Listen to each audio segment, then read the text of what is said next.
Okay, thank you, Ilta, and thank you, audience members, for attending today to this informational webinar talking about cybersecurity strategy. Once again, Ilta has been great in putting together a program of informational webinars, and TruShield's just happy to participate. So thanks again, Ilta. What we're going to be talking about today is a problem that I think is a big problem within not just the legal industry, but effectively every industry that we see, is that there's a lack of focus on the big picture of cybersecurity when it comes to strategy, and an undue amount of focus on the tactical issues, the day-to-day issues that we all find ourselves dealing with. And I think largely that is a result of a need to put out the fires as they come up, but less attention paid towards the big picture than really what needs to be there. So the idea today is going to be talking to you guys about how to start thinking more as the general that is in charge of the army versus the individual soldiers that are fighting the fight. With that said, a little bit about our agenda today. I'm going to tell you a little bit about who I am and who TruShield is. We're going to talk about what it means to be missing the big picture, and then we're going to talk about how you can pivot from where you're at right now and start thinking strategically but acting tactically, and how to go about doing that with some frameworks that we're going to recommend you take a look at, and also some procedures that might give you an idea of how to go forward within your own environment. So I'm Paul. I'm the co-founder and CEO of TruShield Security Solutions. I've got about 15 to 20 years of experience in information security, ranging across a wide number of disciplines, federal government, big government contracting, also a lot of experience helping law firms navigate this problem. You can connect with me either on Twitter or LinkedIn, or you can reach out to me via email if you do have any questions or thoughts after this webinar. One thing I'll mention is that on our LinkedIn profile, we do publish quite a bit of information about threat research and things like that. So if you're interested or curious about cybersecurity in general, you might want to follow us on LinkedIn, because you'll probably find some information there that might be interesting to you. So again, about TruShield. So we're a global company that's based in Washington, D.C. We've got clients on 3 continents. We are a concierge service provider, and really all that means is that we take a great deal of care to make sure that our individual clients get exactly what they need. So there's a lot of flexibility in how we deliver services. The key things that we do in the professional services disciplines are all those things that you guys are required to do, things like penetration testing and vulnerability assessment, but we additionally do strategic consulting and things like that. On our managed services side, we have a continuous monitoring platform where we do 24/7 monitoring of client environments that enables us to do things like on-demand incident response and threat research and threat analysis and things along those lines. We aim to be your one-stop shop for cybersecurity. So if you do have any needs in any of these disciplines, please feel free to reach out. So on to the content for today. So missing the big picture, what we really mean by this is that organizations, by and large, spend so much time dealing with the day-to-day issues of cybersecurity that they are not able to look at the big picture. We refer to this as what we call vulnerability whack-a-mole, where one vulnerability pops up, so you whack it down, another one pops up right behind it, so you whack that one down, another one pops up, whack that one down, and at the end of the day, nobody wins that game. There's an undue amount of attention placed on the minutia of cybersecurity and the grind of cybersecurity, and not really enough at the seniorest levels of what that big picture is and what cyber risk means to the organization as a whole. Now, that's a significant problem, because boards are increasingly responsible for cybersecurity, and you've probably seen this not only within your own law firm, but also if you're a corporate law firm within your clients' environments as well. Your boards are required to have visibility into cybersecurity, and a lot of times they may be personally, legally responsible for it. And that's something which I think is becoming more known to boards, but it's an issue that really needs more visibility and more attention. Those more mature organizations have that, where they have steering committees at the board level that's providing them information about the cyber risk within the environment, so that they can make informed business decisions based upon that. But by and large, that's an area that improvement is needed rapidly. There's also kind of an outdated understanding of cyber risk at that most senior level. And what I really mean by that is oftentimes boards and kind of senior executives look at cybersecurity as a technical problem.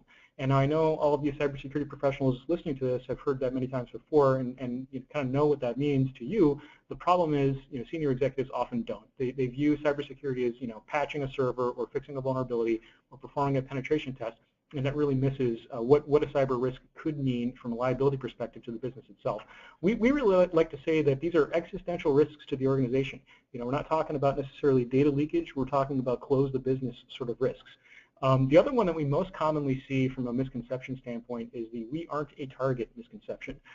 We hear this so often, it's almost absurd at this point because there's so many headlines which demonstrate that this is false.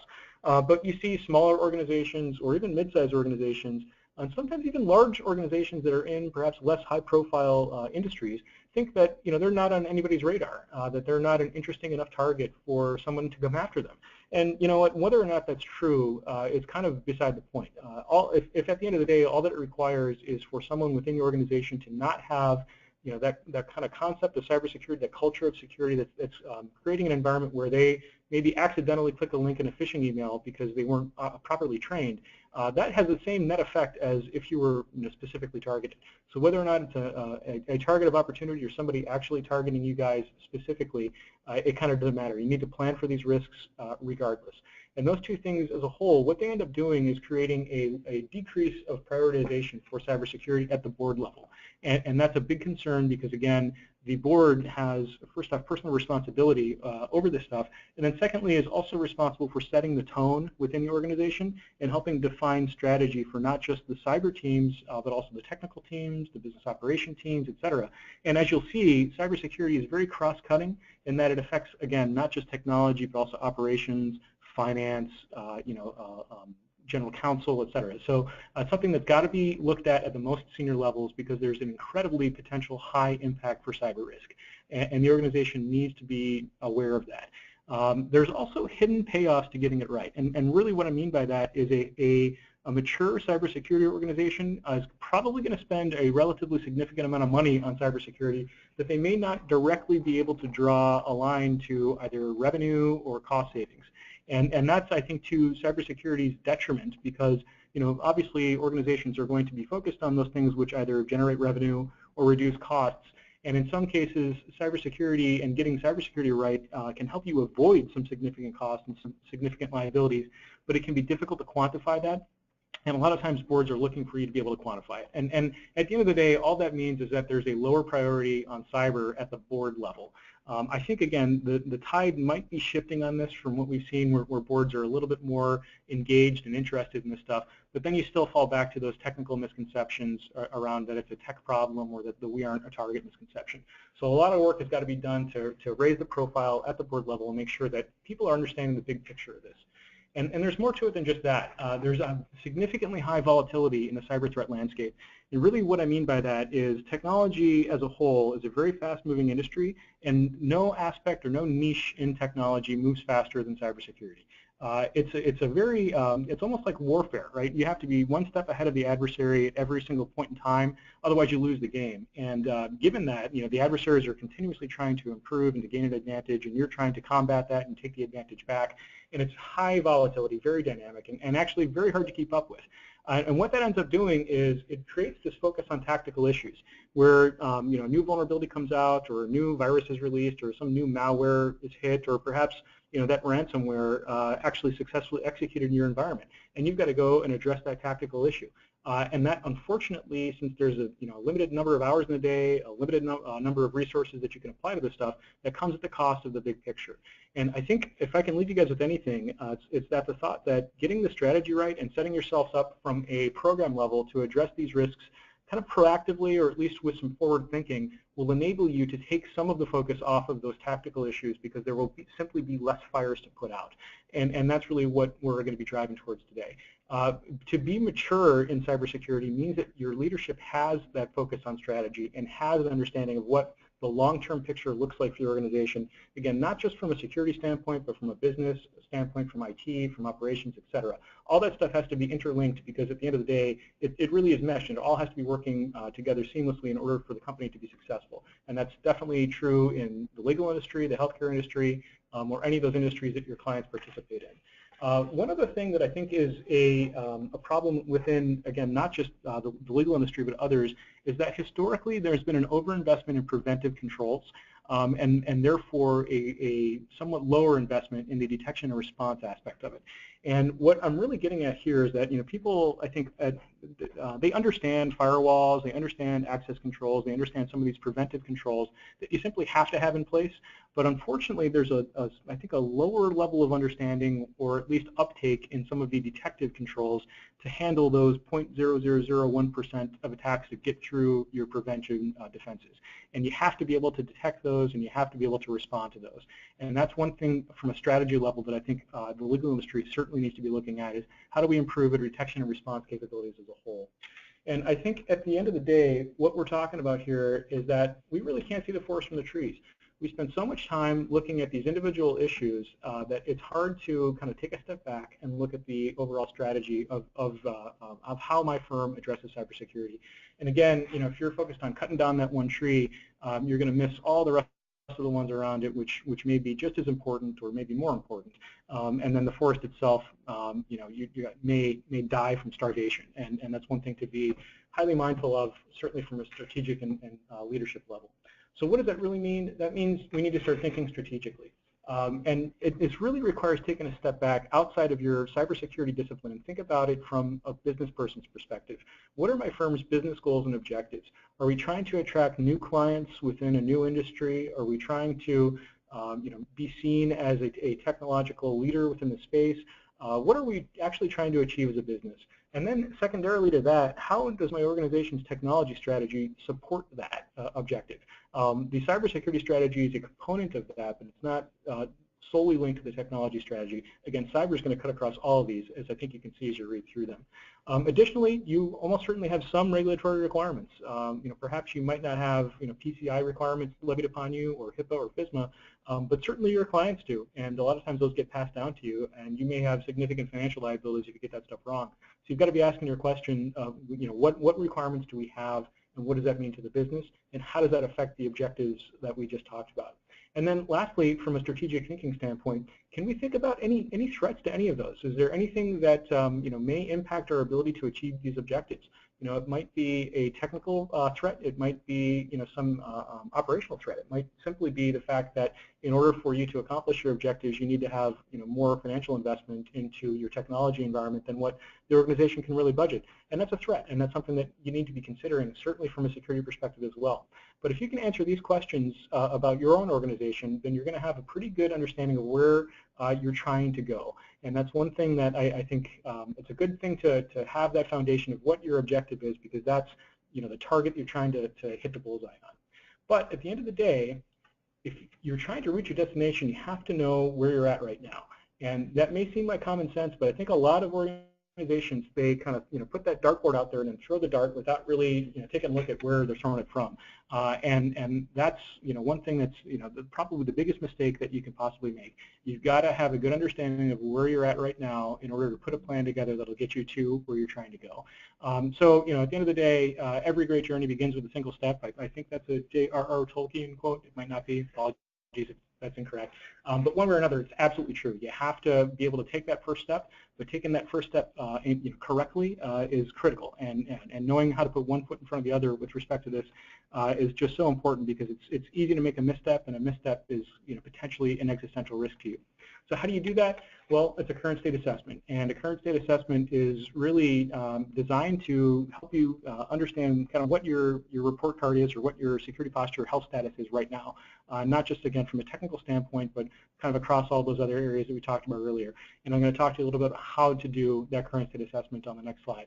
But really, at the end of the day, what that current state assessment will do, it'll help you prioritize and intelligently allocate your resources.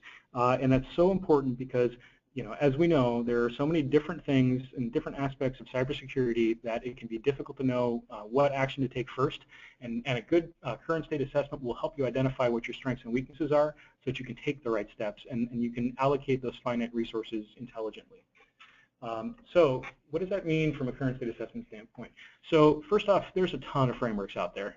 You've got ITIL, you've got COBIT, you've got FISMA, you've got PCI, you've got HIPAA, et cetera. So there are many that you can use. There's also ISO, and ISO is one that I've seen being used more and more in the legal industry. I think all of these frameworks are great. Some are much more prescriptive than others, and some leave some room for the organization to interpret. And I would suggest that organizations that are looking to implement ISO kind of understand what they're getting themselves into. That's not to suggest that it's an insurmountable challenge, but ISO is, again, a very prescriptive set of controls and can be challenging for an organization to implement, especially if they're kind of in that immature state where they're not quite documenting and proceduralized controls and all that sort of stuff. It's highly procedure focused. So it's a daunting challenge, and it's definitely doable, but it's something to be go into with your eyes wide open. What I always recommend is that the framework that you select when you're doing the current state assessment align with those business objectives that you learned about when you asked yourself that question a couple slides ago. If your business objectives are, our firm is going to be a premier provider to the healthcare industry, then you want to assess yourself against HIPAA. Or if your firm is trying to be a premier provider to the financial industry, then take a look at FFIC and PCI and assess yourself against that stuff. See where you stack up right now. That's going to do a couple things for you. It's first off going to give you a good understanding of where you're starting from, but then additionally, when you start attracting clients in those spaces, you can hand off the documentation or the output of this process and say, here's how we stack up against your regulations. And oftentimes clients will really appreciate seeing kind of that forward thinking and that thought process going into the engagement. You've thought about their needs and you've identified where you're strong with respect to their regulatory environment. Important to do that, again, because it's going to help you achieve that target. One thing that we do recommend is for organizations that are really just starting out on this is take a look at the SANS 20 critical security controls. One thing about the SANS 20, it's a great framework. It identifies the top 20 technical security controls that any organization should implement. And it was written originally by an industry consortium that included like the NSA and the CIA and financial industry representatives and et cetera. And it was, I think, really well thought out. It's got the top 20 controls in place. The other thing about it is it's got a maturity matrix built right into it. So it identifies what quick wins are versus what advanced state might be within any of those 20 controls. And those controls range from anything like access controls and multi-factor authentication all the way to logging monitoring and 24/7 monitoring. So within each of those areas, it'll identify kind of what the starting point is and then what the advanced target state is. And again, if you're kind of wondering where to begin with this whole process, that might be a good place to start. The one caveat to that is that the SANS 20 critical security controls is a technical control framework, and that kind of flies in the face of that it's a technology problem misconception that I brought to light earlier. So if you're only looking at the SANS 20 critical security controls, then you're going to be missing some of the aspects around policy and planning and kind of that senior level visibility stuff. But it does give you a very good understanding of what your technical architecture looks like today and kind of what controls you have in place today. One thing to keep in mind when you do all that stuff is that you've got to analyze your current state against what your expected target state should be. First off, your current state is going to tell you where we're at right now, but you need to compare that against what your business and IT strategies are. If your business strategy is so far off from where your current state is, then that's a message that's got to be delivered up to the board. Board needs to be able to make informed business decisions based upon reality, and sometimes that reality might be an ugly truth, but those are the kind of things that generally need to be communicated quickly and clearly, so that if there is a need to pivot at the strategic level, the leadership knows, or they may need to know that they need to allocate more resources to help you actually achieve what they're driving you to do. Those are perfectly reasonable messages to deliver, but you've got to do it quickly, and you've got to be coming from an informed state, and that's, again, the idea behind that current state assessment. The other thing to consider, and there are several things, but one other thing to consider is what do your regulatory requirements require you to do, and then what's the potential impact of noncompliance?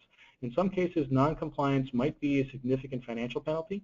In some cases, noncompliance might simply mean that you can't attract the business that you're trying to attract. And again, those need to be accounted for with that kind of strategic thinking perspective. Because again, if your strategic objective is to be a premier healthcare law firm provider, then you need to make sure that you're going to be able to be compliant with HIPAA, and you're going to be able to control that personal health information within your environment if such information does wind up in your environment. Or there could be really significant financial penalties for you, or reputation cost, or the just inability to attract the clients. The current state assessment also is going to help you identify areas of strength and weakness. And that's something to bear in mind. It's not really just intended to point out where you've gotten stuff wrong or where you need to improve, but it should also highlight where you're doing things right. And that's a really critical thing, because those areas where you're currently strong means that there's less immediate need for attention on those. And that's going to, again, help you prioritize what we're going to do next. We can perhaps not necessarily take our eyes off the ball, but know that certain areas of strength need a little bit less attention and less immediacy of response. And that's, again, going to help you move forward from here. The other thing is you'll be able to identify those key risks. And those key risks, again, may be regulatory related. They might be reputation related. They could be opportunity risks. And by that I mean you're not able to attract that portion of business that you're trying to, or there could simply be data loss risks. You may have some sensitive data repository that's in an uncontrolled state, and the current state assessment is going to help you identify that. Those key risks are areas where that immediacy of response is required, and that's where, again, you want to make sure that current state assessment is done correctly to help you identify that stuff. You also want to compare that against those key threats that we talked about earlier. So, you may find yourself, if you're in a very high-profile industry, a key threat might be perhaps a cyber activist, and so you need to be mindful of how a cyber activist performing a DDoS attack against you may impact your ability to accomplish your objectives. It's something to bear in mind when you're thinking about this kind of at a big picture level, is how all these different pieces work together against you in many cases, and how you can, again, kind of take that advantage back from the bad guys. That all has to be taken into account against the resources that you actually have available.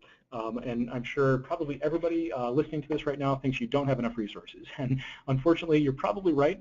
There's nobody that has an infinite budget with respect to cybersecurity, except I think Bank of America said that there is no no limit on the amount of money they'll spend on cybersecurity. Most organizations aren't in that kind of space, so you have a finite budget. You've got to be able to do your tasks and your requirements intelligently. So take into account what your realistic budget is. And maybe you'll find that's simply truly not enough to accomplish the objectives, and then that's a conversation you need to have with senior leadership to actually work out how best to move forward. And really that's what strategic analysis is all about. We're going to take an assessment of where we're at right now, we're going to look at where we're trying to go, and we're going to feed information back up the chain so that we can move forward succinctly together. At the end of the day, what the output of this will be is a security program roadmap. And this is really where we're starting to talk about what does our strategy actually look like. The roadmap basically takes a look at, again, where we're at today and where we're trying to go, and identifies those milestones between here and the finish line that will help you actually accomplish the objective. It really helps leadership organize, and by that I mean get the organization structured in a way that's going to facilitate accomplishing this objective. It might mean there's some reorganization required. In some places I've seen security departments move from underneath the technology department to, from reporting to the CIO to reporting directly to the CEO, for instance.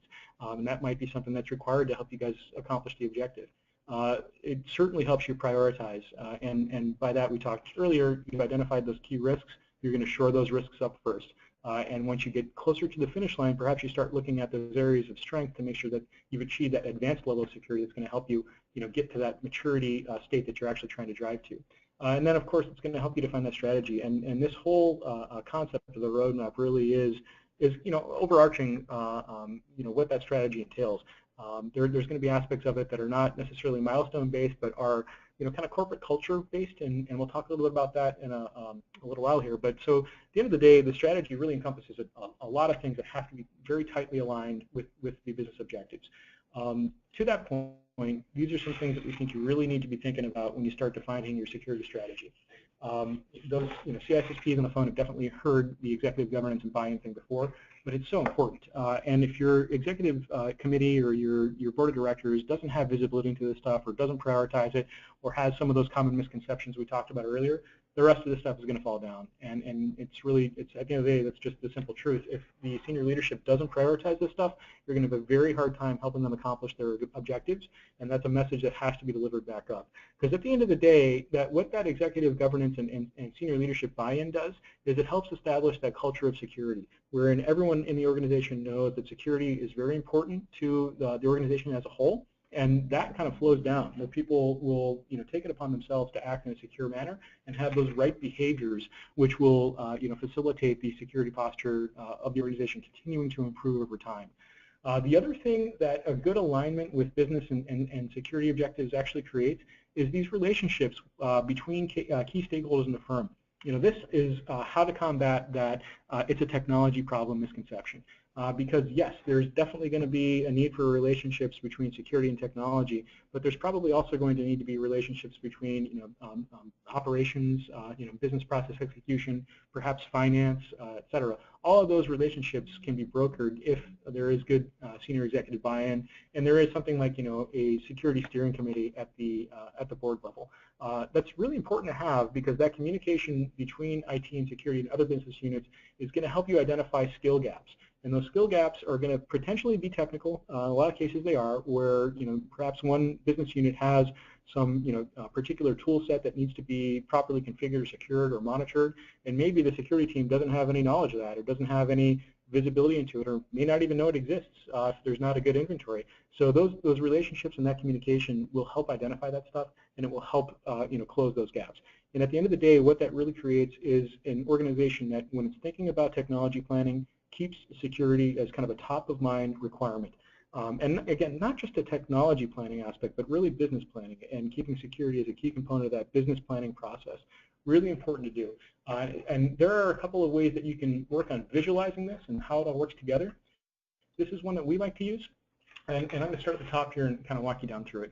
So as we said earlier, really this is all built around the business drivers and trying to align the security strategy with the business.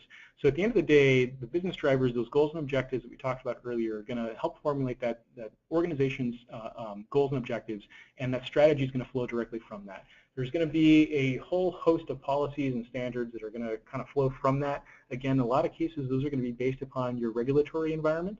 And in some cases they may not necessarily be exclusively regulatory, or for a law firm that services clients in financial and healthcare and other disciplines, maybe you have multiple regulatory frameworks that you have to keep in mind. Probably most of you do, not just from the perspective of any ABA rules that you have to adhere to, but also again, perhaps you have PCI rules that you've got to comply with.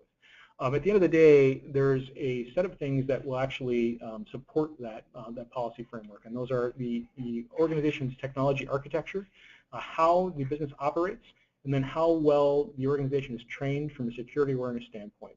And those three things, we can break them down into their constituent parts as well via that kind of services and functional operations framework there. So in the technology side, these are all things that you've got to be thinking about when you're thinking strategically. How do we fill in each of these boxes? How do I can I verify that you've done the homework on this and we have a plan to accomplish each of these things? And that, when you boil all that down together, that becomes your strategy. It becomes how you're going to think moving forward with respect to each of these disciplines. So you've got to be obviously thinking about network security and software security and data protection, stuff like that. I'm sure most of you probably are all thinking about that stuff. Some things you might not be thinking about, or if you are, you might not be quite sure how to address, are the incident management component of it.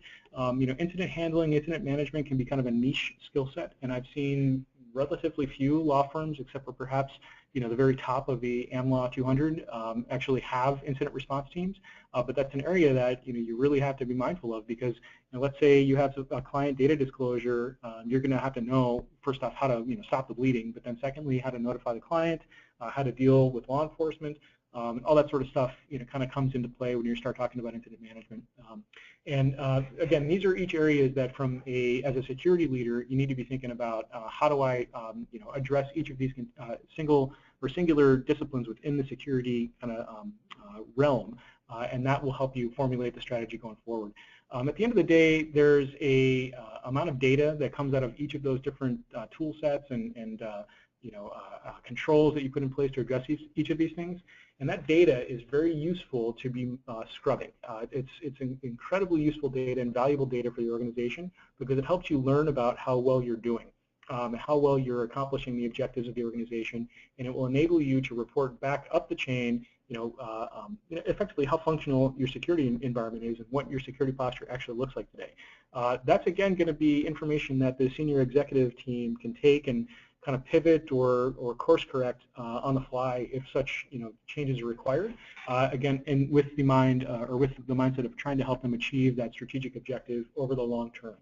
Those tactical metrics are really important to keep your eyes on the ball, or your visibility at a low enough level to understand the security posture, but the trend lines and things like that over time are what will help you kind of keep that big picture perspective top of mind. Okay, so another way that we look at this is that cybersecurity strategy, it helps you do really one thing, but we can break that down into four constituent parts. And really what cybersecurity is intended to do when we start thinking strategically, it's enabling the business. It enables business performance by doing these other things. And these other things are protect, optimize, sustain, and identify. And I'll talk a little bit about each of these in more detail here. So when we talk about enabling business performance, we really want to make sure the focus is on knowing or making sure everyone knows that security is their individual responsibility, that nobody in the firm has a free pass on this. They've got to be thinking about their, their own responsibilities with respect to security, but also, the client data that they may access or their perhaps legal duty, due care for client information that they have, to ABA or to their clients. So everyone has a responsibility for security. And then the other thing that enabling the business performance you should be focusing on is broadening that program to adopt enterprise-wide risk management concepts. So I talked earlier about how security is not necessarily just a technology problem, and this is really what we're trying to drive at here. When your board starts thinking about risk management, they're thinking about financial risk, they're thinking about business risk, and I think it's a growing area of focus for risk management with respect to cybersecurity. But there's probably some pretty mature disciplines within your firm with respect to managing these other kinds of risks, and broadening your kind of corporate risk management program to include this stuff is something which will probably help you from like a business enablement perspective. The other thing that is kind of key to enabling the business is setting those goals and metrics that you can track and report back up the chain so that you can enforce accountability. And that's one thing that if you look at how well you're doing and you identify some areas that need improvement, on a more granular level by doing that continuous monitoring and doing that metrics and evaluation, you can make more tactical improvements while keeping kind of that big picture perspective in mind. And again, the ways that you actually accomplish this are first off by identifying risks. And so we did a lot of that via that current state assessment, but that's a snapshot, and that's got to be something that's got to be done kind of continuously in a life cycle model. But you're working on identifying risks, identifying the organization's risk appetite, and that's something, again, that senior management needs to do because that's going to flow directly into the corporate culture of the organization and kind of flow down to everybody else from there so that, again, people know that security is everybody's responsibility and things along those lines. The other thing from an identification standpoint that you really need to be able to do is identify the data that you have in your environment, the information that you have in your environment, and how you're protecting it. And then you work on protecting it. So you protect what matters most. That data that you've identified that's like highest value or most critical or most sensitive, put a protection strategy in place that values that information accordingly. There's a very likely scenario that you've got some public information in your environment or some information that, were it disclosed, is really truly not that big a deal. Obviously you don't want to have data breaches no matter what, but there's some data that's more expensive to lose than others, and you should protect it with a strategy that kind of reflects that level of importance. The other thing that we always recommend people do is just assume a breach is going to occur. If you're not already compromised, you will be at some point in the future. If you operate under that mindset, you're going to, I think, raise the level of urgency around this stuff within the organization. And that's important to do because it could happen tomorrow, it could happen a year from now, but you really don't know when it's going to happen. It's better to be prepared now. The other thing is we say balanced fundamentals with emerging threat management. I see so many organizations get this wrong. Fundamentals to us is what I call the blocking and tackling of cybersecurity. This is the tactical stuff, the patching, the vulnerability management, et cetera. You have to have that, kind of under control. But you also want to be looking at emerging threats and things that might impact your organization that you're not accounting for now. And it's a good way to do that is just by staying up with research. There are a lot of threat researchers out there. TruShield's one of them that can help you kind of keep an eye on what is coming down the pike from a threat perspective. That'll help you kind of take proactive action rather than reacting after it becomes a problem. And then obviously you want to take a look at your access control models. So access controls, emphasizing those core security concepts of least privilege and need to know, super important to do. So that's how you protect that stuff that matters most. Optimizing it for business performance is something that I think a lot of organizations miss. And that really comes down to, again, monitoring metrics and measuring performance and then aligning all of that stuff with what the strategic objectives of the organization is. It's really what makes this whole thing work is that alignment will help you make it so that it's efficient, so that you're getting the right return on investment from your security spend. And then you're also taking a look at your ability to sustain the program, and that might include things like training your staff. So many organizations just kind of neglect the technical training for their staff that's required to support their security tools and still expect that it's going to function flawlessly. And unfortunately, that's another misconception. The other thing is that we always say security should be driving compliance and not the other way around. A compliant environment is not necessarily a secure environment, but a secure environment, by and large, is likely to be a compliant environment. And that's one thing that just mindset shift is going to make a big difference within your organization. If you have the type of organization that's very focused on achieving compliance and kind of not really looking at the fact that compliance should be an output of a good security program, then you might be one of those organizations that's just trying to check a box. And so many of those check-the-box organizations find themselves in the headlines. And then that's not where you want to find yourself. So consider security to be the more important aspect of security and compliance. And then, of course, again, that measurement and monitoring of metrics, you do that tactically, but all that tactical information flows up to be able to enable that strategic thinking. And that will, again, enable management to make correct business decisions, or at least informed business decisions. Whether or not leadership makes those decisions correctly is kind of up to them. This next slide, or the set of slides, this is how we wanted to break down why that misconception of security being an IT problem is really the case. So we put together kind of a roadmap or a maturity model here, and it's based upon three areas: who the impact is, whether it's the enterprise as a whole, the IT organization, or business operations, and then how big a level of effort it is to actually accomplish some of this stuff. So this first slide that we're going to look at here is how the cybersecurity strategy affects IT. And we see things like network monitoring and log management, which for some organizations is not terribly challenging to implement. For some, it can be very challenging to implement. But we often tell clients that we can accomplish that with that logging and monitoring within 60 days, regardless of the size of the environment. But a lot of that depends on how well the organization is documented now. And we'll talk about that in a minute here. But other aspects that affect IT are incident response, because you have to have that institutional knowledge of how the technical architecture is set up in order to be able to do incident management. And then that flows directly into the security architecture development. Big level of effort there, might take a very long time, but it's a big impact. So you want to start thinking about that now, and again, put the plan in place to take those step-by-step procedures to get you to where you ultimately want to go, maybe 18 months down the line. You, of course, want to be optimizing the tools that you have. That's something that might not be even terribly difficult from a level of effort standpoint, but it might take a long time because you've got a lot of different security tools. Most organizations I see have a lot of fragmentation of security tools. There may be 10 different vendors providing different security tools within your environment, and probably none of them are optimized. Or maybe one is, or maybe a couple were by your old IT team, and 3 of those guys are no longer there, so you lost that institutional knowledge. You want to be optimizing tools because that's going to enable you to deliver correct intelligence in a manner that enables that kind of strategic thinking.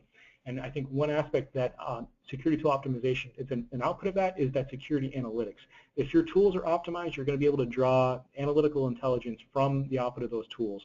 And it's really important to be able to do that, again, because that granular information is going to be flowed up the chain so that senior management can make decisions from an informed state about their security posture. And the last thing we've got on there is the threat and vulnerability management. It might take a very long time to implement that, and in most environments, why that's the case is because there's a big gap from an inventory perspective. To have your hands completely around your hardware and software inventory, it might sound like a simple thing to do to put an inventory together, but a lot of organizations, in fact, more often than not, we see bad inventorying practices or just incomplete or inaccurate inventories, and that can cause some challenges when you start thinking about threat and vulnerability management. So that's how IT is impacted by security strategy. Next, we're going to talk about how the enterprise is actually impacted by cybersecurity strategy. So we talked about security awareness first. It might take you a year to put together a functional security awareness training program and to get your entire staff trained. It's something you should do every year, but everybody in the organization needs to do it, which is why it's an enterprise impact. The other thing is that security function reorganization. So I mentioned this briefly earlier. It's oftentimes it's kind of not a great practice to have your CISO or your CISO report to your CIO, because at the end of the day, the CISO may be pointing out flaws in architecture that the CIO signed off on, or may need to tell the board a message that the CIO is kind of uncomfortable delivering. And so we often recommend that the CISO either report to the board directly, just as a CIO would, or perhaps report to some non-technical leadership team member. And it can be challenging to reorganize an organization. So, and a lot of times there's kind of significant pushback to that sort of thing. but it's something that there's actually some value from doing it, again, from that removal of bias in information that's delivered up the chain. Another thing which is enterprise-wide is that policy, standards, and guidelines. So everybody in the organization has to adhere to policy, and so it's got to account for all those different business areas and stakeholders. And that's something that is when you're developing policy, you have to keep all that stuff in mind. So it's an enterprise impact. And then you've got privileged account management. So that's an enterprise impact because, again, everybody in the company has an account or an identity within the environment. Some of those are going to be privileged depending upon the responsibility of that individual, and you've got to be able to manage that across the entire environment. And that could be a relatively high level of effort. First off, from just documenting and kind of knowing who's got privileged access to what, and then additionally understanding what access levels are actually required. And that comes back to the data protection strategy as well. What sort of data are we protecting, and who's got a need to see it? The next enterprise impact there is the governance, risk, and control. So again, this is an area that affects regulatory environments. Your general counsel is probably got to get involved, and it's one of those areas that's not simply technical when you start really kind of peeling back the onion. And it's something that the board certainly needs to be aware of, and it affects everyone within the company. The last one there, unmanaged devices. So there are some technical components to this, but really what we're talking about there is, does your organization allow for things like bring your own desktop or bring your own device, or do you have, again, a good inventory of devices, things like that? There are going to be some regulatory concerns with respect to that. There's also going to be some significant behavior changes that may impact a lot of people in the organization. So while there are technical components to it, it's not a purely technical thing. So then lastly, we're going to talk about the business operations. Again, this is an area where what we're trying to highlight here is that this is truly not just a technical problem. The first item on the list there, high value asset inventory. Now again, asset inventorying I identified as one of the big challenges organizations have, and identifying the value of those assets can also be really challenging. Why is simply because IT might not know. IT might see a server that they've got to maintain that looks on the outside no different than any other server in their environment, but that server may host some critical component for finance that either wasn't documented or wasn't communicated to IT. And business operations really should be able to help kind of fill in some of the meat of that, or kind of flesh out the puzzle so that you understand what the value of any particular asset is within the environment. That's going to help you put together the data protection strategy, and it's something that's just a key component of it, because if you don't know what your high value assets are, you're probably going to apply an inordinate level of protection to them, or perhaps you're going to underprotect those highest value assets. Network segmentation is, again, it's certainly technical in its implementation, but the structure of it has business operation impacts. Really what we're talking about there, something I call trust zones, you might have heard that term before, but really what we're saying is, an organization should be broken down into its constituent parts, and the network should be architected to support that. So your accounting department should probably not be on the same subnet or VLAN as your core client information or some sensitive client database. Your general user space should not be on the same network segment as, again, your core client database or things like that. And having that segmentation within the environment really can help foster all the rest of this stuff kind of natively, just inherently supports the security structure by having the network architected correctly. I think that's actually a higher level of effort than what we've got shown here, because organizations that haven't done a good job of network architecture, have really flat networks with no segmentation, could be hard to overlay that stuff. And then the last one from a business operations perspective is the acquisition or integration playbook. So if your firm is an actively acquisitive sort of firm that maybe goes and buys other firms or even does it once, that's an issue that operations needs to be accounting for. And how do those two organizations integrate together from a security framework standpoint? They may have a very different security ecosystem than you do. They have different tools, they have different policies, and trying to bring those two together, or zipper those two organizations together, can be a real challenge. And it can be something that maybe takes a couple of years to put together an accurate playbook as to how to move forward with that.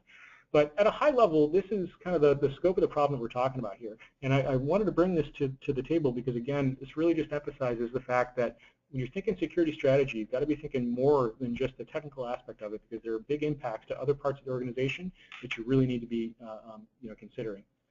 So how can an MSSP like TruShield help? So essentially, there's a lot of controls that we can help you kind of take off the table so that it takes your mind off of all those tactical grind, sort of issues that you're putting out right now, the fires that you're putting out right now. And MSSP can handle the day-to-day stuff around threat and vulnerability management, around asset inventorying, around all the continuous logging and monitoring, as well as some of the incident response stuff that your organization has to deal with. What that's going to do is you're going to know at the end of the day that your partner in this, your security partner in this, has your back with respect to all of the day in, day out cybersecurity issues that may come up, which will enable you to then start thinking strategically. Let us act tactically while you're thinking strategically. The good MSSPs will be able to feed you back information about your security posture so that you can then flow that stuff back into your strategy and kind of move forward from there. But at the end of the day, we're going to make it possible for you to maintain that security posture on a continuous basis, continuously improve it while you're working on putting together the strategy for your organization.